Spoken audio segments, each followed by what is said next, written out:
On Auschwitz.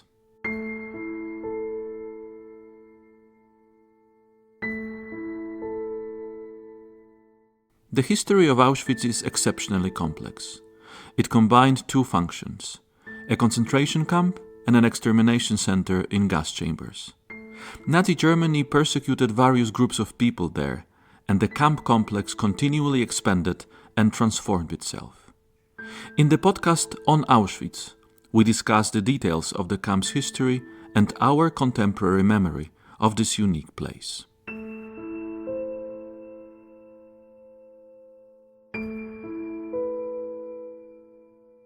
Activities by the Jehovah's Witnesses were banned in Nazi Germany in 1933 because of the Witnesses' religious principles and pacifistic views, as well as their organization's international connections.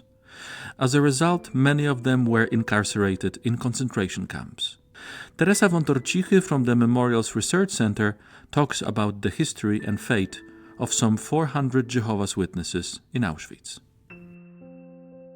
After the Nazi seizure of power from 1933, concentration camps were created, and among the people incarcerated were prisoners marked with a purple triangle. Who were they, and what were the reasons of their arrest? When the concentration camps were established in Nazi Germany after 1933, so as we know from the historians, the first who were sent for the isolation were the political opponents. So as they were planning to segregate, to make kind of clear situation with the political situation, of course from the Nazi perspective. And gradually the society started to be also affected by the ideas of the Nazis. So the different groups were being sent, different groups of people, and some of them, because of their acts or consequences of their beliefs, sometimes religion beliefs. Jehovah's Witnesses, or as we know them from the concentration camp literature, the prisoners marked as IBV, it's the abbreviation of a term, Internationaler Bibelforscher Vereinigung, the German term of the International Bible Students Association, organization known well in Germany. And in the mid-30s, it went through kind of changes which led to division into several smaller groups. And one of the biggest, one of the most active were Jehovah's Witnesses. So that's the new term which was known to people who were in this group, not necessarily to politicians, to police, Gestapo, or any other institution. According to their religion, they were strongly against any type of violence, any type of dealing with something what may lead to weapon, to rifle, to army. They were very loyal workers as long as the work was correct with their beliefs. And in Germany, the society started to be again focused into the preparation to war. So industry was transferred into producing for the army efforts. The everyday life has changed, started with the school system and saluting the teachers, or starting the day at school with the Heil Hitler salute. So that was against their beliefs. Then any type of actions like some exercises, some activities for different age groups, which were having so much to do with the military system, as the parades, as some other events. So this is why during the arrest, when they were asked about the explanation, the element of the religion was usually brought to the table. So this is why they became sent for concentration camps, and the reason of the arrest was marked as the fact that they were members of this religious group, known in Germany those days as Internationaler Bibelforscher Vereinigung. They were marked with this symbol. And as different triangles started to be used in concentration camps. Also, separate triangle was brought for this group, and it was the purple triangle. So, purple triangle with the abbreviation IBV. This is how this group was marked in concentration camps. Where did the prisoners, Jehovah's Witnesses, who were deported to Auschwitz, incarcerated in Auschwitz, come from? The first prisoners with purple triangle were sent within the very first groups of men sent to Auschwitz. They were mainly from Silesia region. Unfortunately, we can't say who was the first, and we can't say what was his name because of the fact that the documentation is destroyed in such a large percentage. But even in the documentation relating to the first transports from June 1940, we may see some prisoners who were given this mark, IBV. This we consider as those who were the first. And then, until actually the last days, the last transports sent to Auschwitz, they were among the prisoners. So the first transports were from the territories which were incorporated into Nazi Germany, but very shortly after also from the part of Poland which was under German occupation, like the Krakow region and then Warsaw, and then also later on from Warthegau, so again part which was part of Germany. And also in some transports from concentration camps in Germany, like Sachsenhausen, Neuengamme, Mauthausen, there were some individuals or sometimes groups, not really big groups, let's say like 2-3 prisoners, were also sent here to Auschwitz. What was their situation in the camp? Where did they work? Was there any specificity linked with this particular group of prisoners? Prisoners with purple triangle were sent for the same work as the other prisoners. And as Auschwitz was a huge building area where the new buildings were constructed, the territory around was being reorganized, so transporting building material, then some work with the ground. This is where they were sent. Work really hard, badly organized, without proper tools, regardless the weather conditions. So all those caused that they were actually affecting the results as the other prisoners. They became weaker within a few weeks of staying here. There were also women deported to Auschwitz and distinguished with the same category. And as we were talking about the transports where they were from, women were actually in the very first transport of women deported to Auschwitz. We know their faces as the photographs that survive. We know most of their names. And we also know what's the most important, that they were brought here from Ravensbrück concentration camp. This group, as most of them were German, were being sent for a slightly different profession. There was a need for German administration to provide some help for the SS families, as some of the officers, especially, they were here with children. So some work, some help was needed for the household. So this is why most of them were actually sent for cooking, cleaning, taking care of the children, also shopping for them SS families. They were chosen, first of all, because they were Germans, so the problem of communication was not existing. And another thing, they were known as very loyal in terms of work they were to do. Any work which was not to deal with violence, with army, with rifle, with any elements of military like uniforms. So this is why they were known as very, very good workers. And this is how the women were remembered. They were also trusted by the SS administration, the camp administration. For example, they were to do shopping, what meant that they were to go to the town, or some places where they were to pass the so-called Grossenpostenkette, so the chain of towers isolating the whole territory of the camp from the town.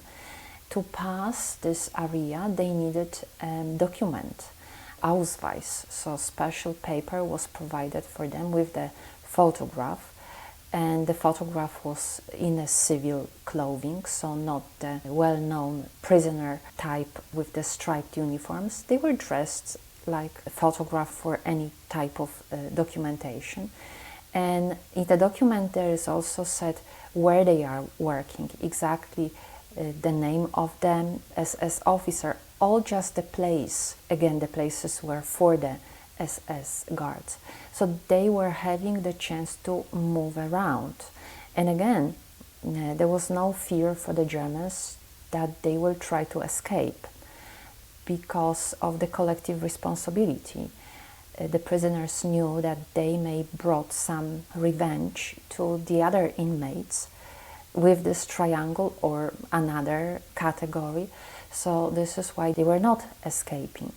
Then when some of them were having a particular job, they were being sent for this profession. And from Stanisław Zając's testimony we know that after this short period of being on the building area, he was chosen to be the barber. And he was a barber, professional. So his place was block number 6A, and he was to look after all the prisoners that they are shaved, and he was having a small closet with all the tools he needed for his job, and he was to check if all the prisoners are shaved regularly. So as he was saying, this job brought him better situation in the camp.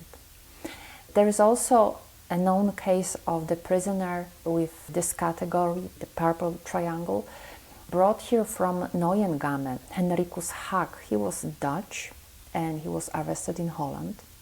He was having some training connected with being a nurse, male nurse. So here in the camp, he was sent for the hospital.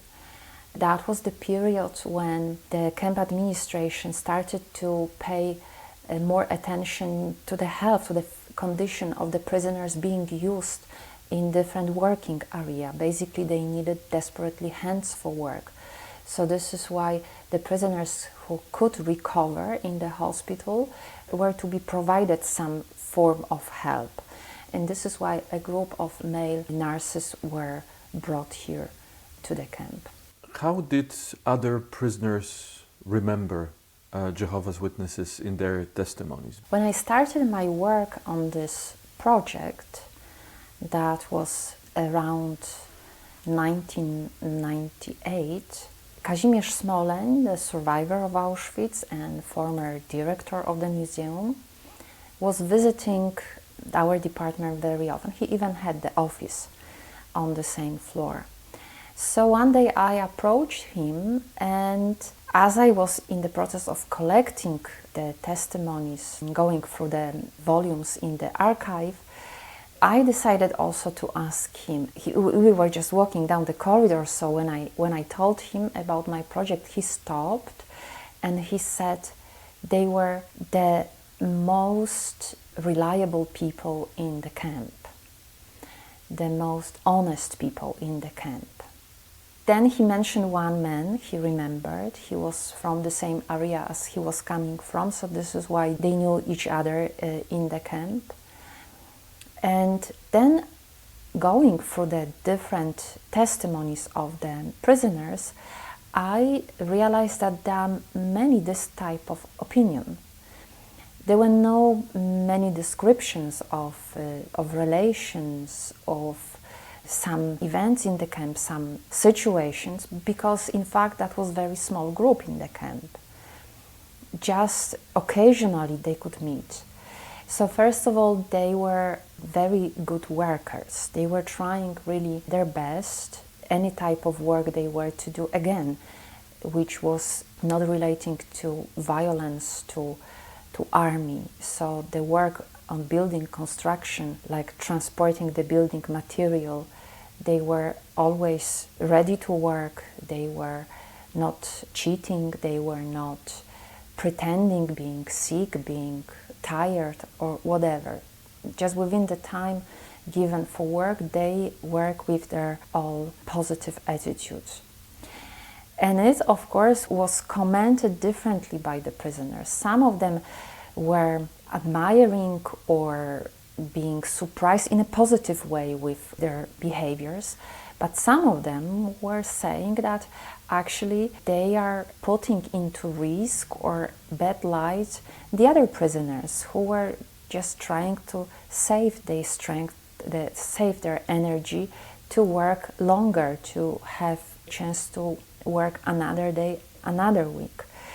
So just these two type of comments. Then what also was differentiating the prisoners from the others was the fact that they were trying to stay clean.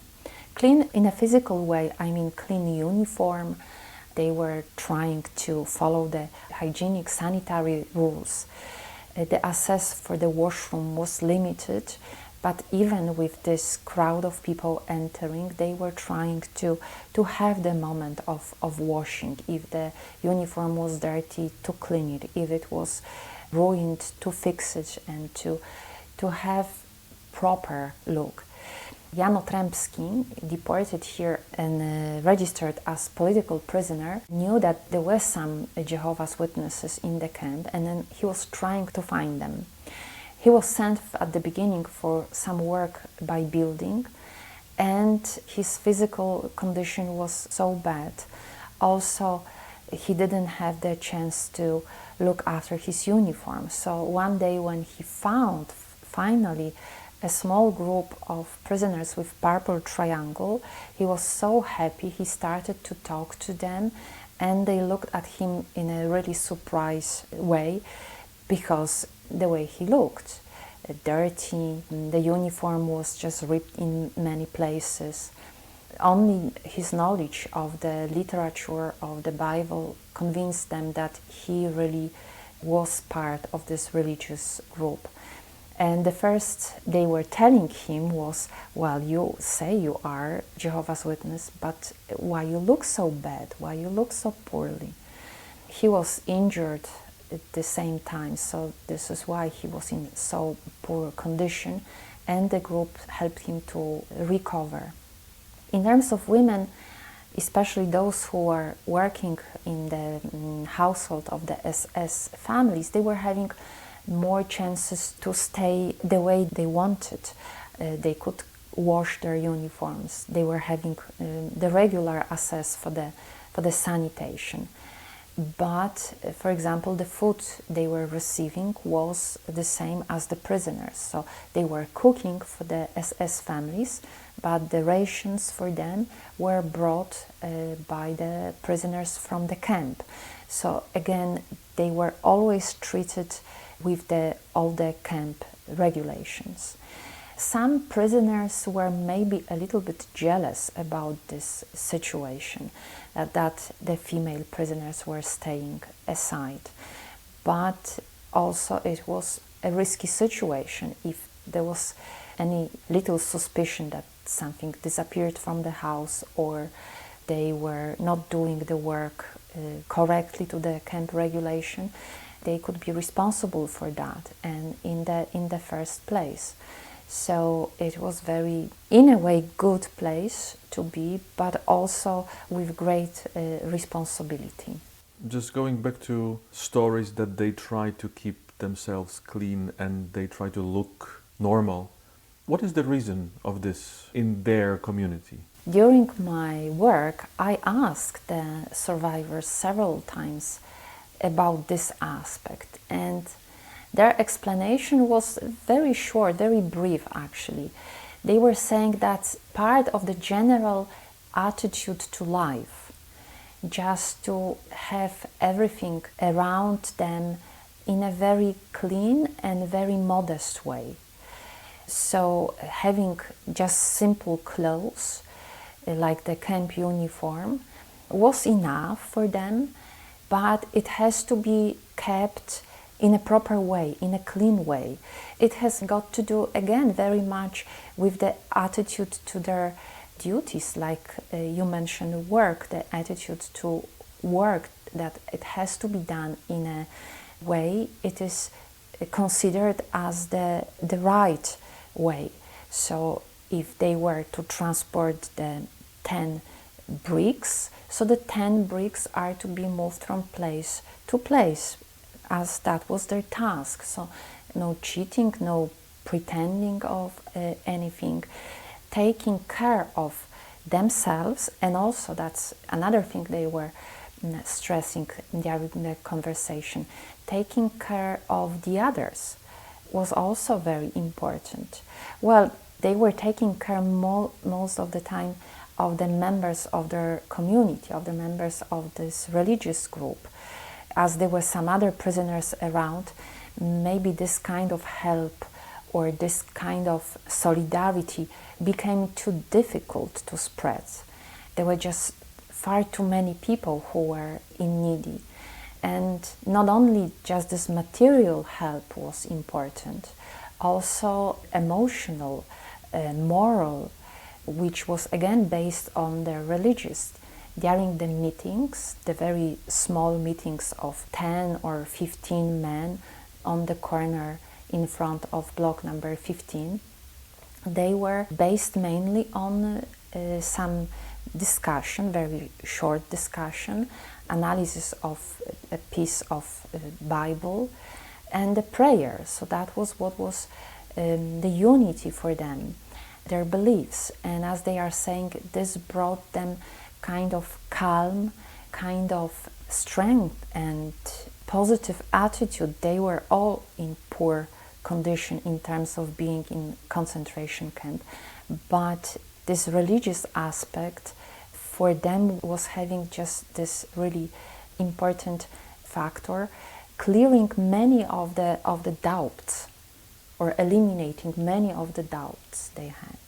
From what you're saying, it seems that they maybe not exactly managed, but they tried to manage some kind of their own communal religious life. So to keep their beliefs in the camp, and when they could meet, even in these very small numbers, this could give them some strength that they were together. And well, certainly the fact that they were marked with a separate triangle helped, because among thousands and thousands of red triangle political prisoners, finding people who share your worldview would be much more difficult. Here, they were so rare and therefore much easier to find and then to meet and then try to stay together and live the way they wanted to live. There is a document from the camp administration which is illustrating what you mentioned, the tendency for getting together and supporting each other.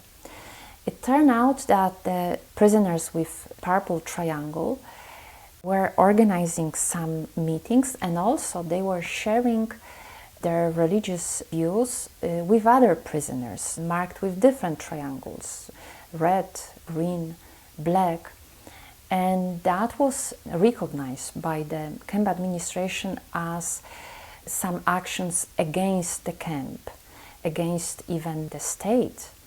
So a crime, in fact. But still, their work is so good, there is not really ground to punish them like execution or some other punishment. So the decision was made to spread them in the working unit. So they were not to be more than 2 in one block or one working unit. Sharing the religion was for some of them very natural, as they were trained, as they were before arrest very engaged in talking about religion, teaching the others, sharing literature. For some it was not. Some of them were saying that they were very convinced in their religion beliefs, but they were not that active in terms of talking to others. With women, the situation was different. One of them was working in the hotel for the SS guards, which was in the town just very close to the railway station. And one day she was cleaning the windows, And suddenly two women were passing this building, and they noticed her triangle, the purple triangle, and they approached the window and told her, we are Jehovah's Witnesses. And she said, so you can get into the building for the toilet. And they organized the secret meeting in the toilet. And the next day they came again, and they brought this prisoner the brochures, the literature, secretly of course. And she managed to carry these brochures to the camp and to share them with the other female inmates.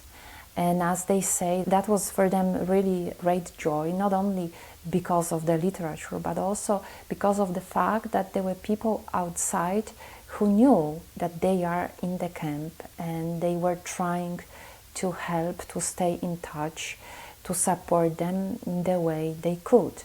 So that was another form of staying together as a religious group. Jehovah's Witnesses were persecuted by the Nazi regime, but also the Nazi regime in a way gave them a way out.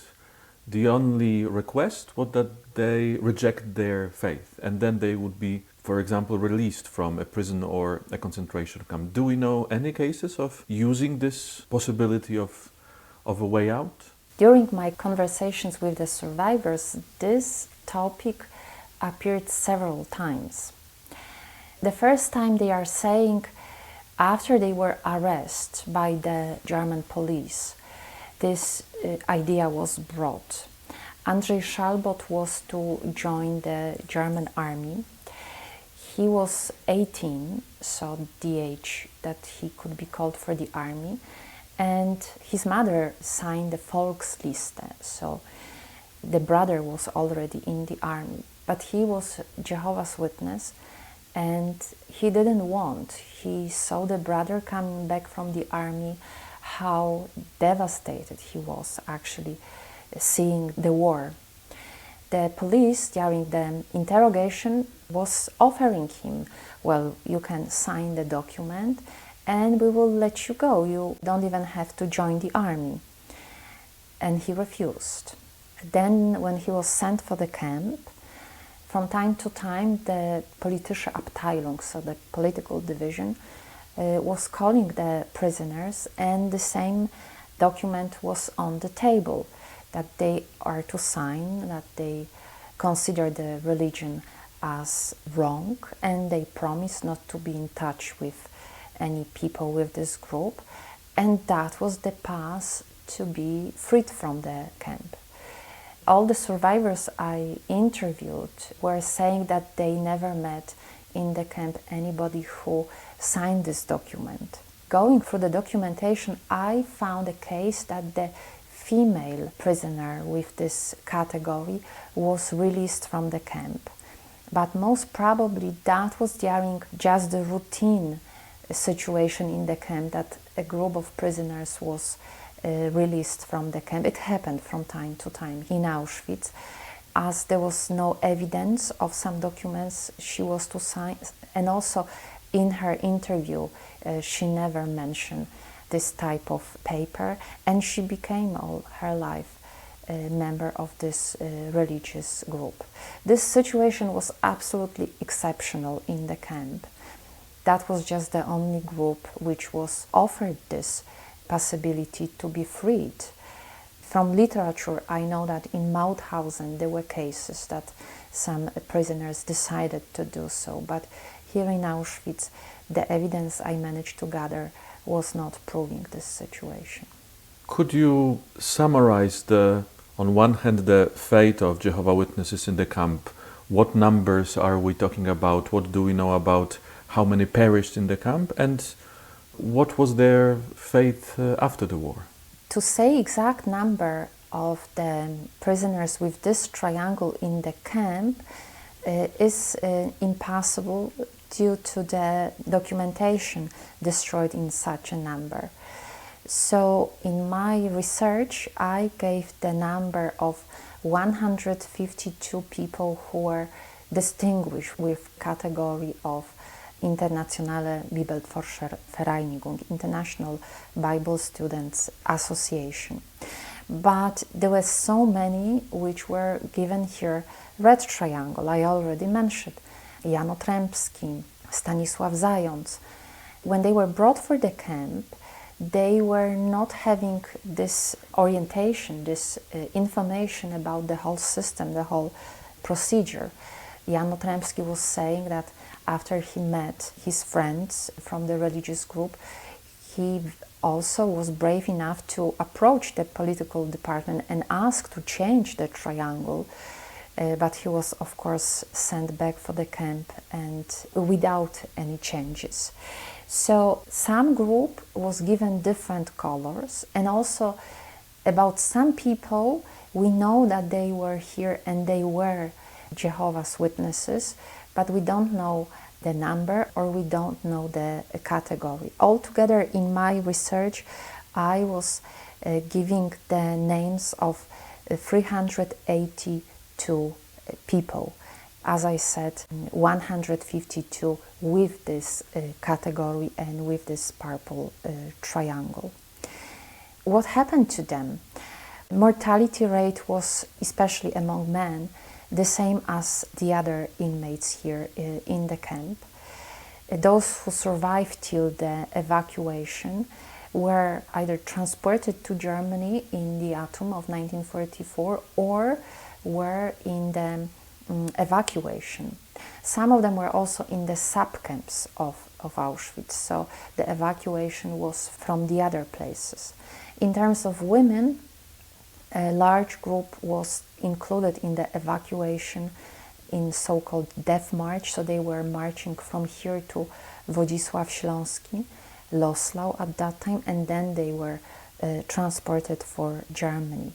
Looking at the individual cases, I established that over 35% of them from this number perished here in Auschwitz or some other camps they were sent to.